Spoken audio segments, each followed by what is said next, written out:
Puis on n'avait pas peur des crues. Hein. C'est vrai, c'était... Bon, les parents étaient moins contents, mais nous, on était contents, gamins. C'était un amusement pas possible, quoi.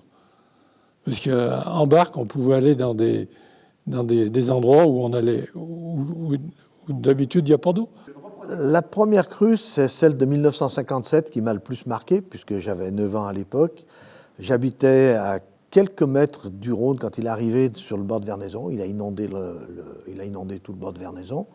On venait voir le Rhône, mais c'était une distraction de l'eau dans le bistrot. Je vais vous en dire une chez la mère Picalaï, hein, avec le Paul Godneige. T'as connu le Paul Godneige, toi?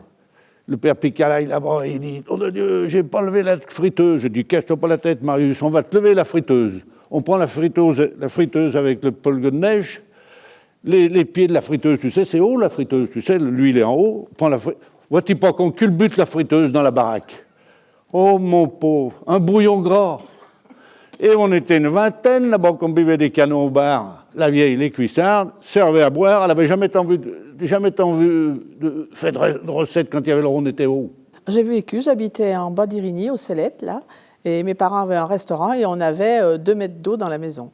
À Irigny, on est quand même sensibilisé à tout ce qui est inondation, puisque de par ces 2 petits cours d'eau et le Rhône, on a quand même une zone inondable qui est assez importante et inscrite dans les documents d'urbanisme.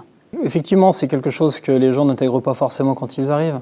Avant, les habitants, c'était de leur responsabilité. Maintenant, il faut trouver un coupable, un responsable. Et c'est le politique qui est responsable. C'est plus la personne individuelle. Voilà, c'est interdit de se baigner, on se baigne, mais c'est de la faute du politique qui n'a pas mis suffisamment d'affiches, qui n'a pas suffisamment prévenu. Donc voilà, c'est compliqué. C'est la vie du fleuve, on a vécu avec mon ami André, des fois on se trouve à la pêche. Quand on est sur un bateau, que l'on pêche, on dit on est les rois du monde. Je vous assure, c'est extraordinaire. C'est extraordinaire. Vous avez les oiseaux qui sont là, vous avez peut-être un castor qui vous regarde, vous avez de la friture, vous avez toujours quelque chose à découvrir au bord de l'eau. Toujours quelque chose.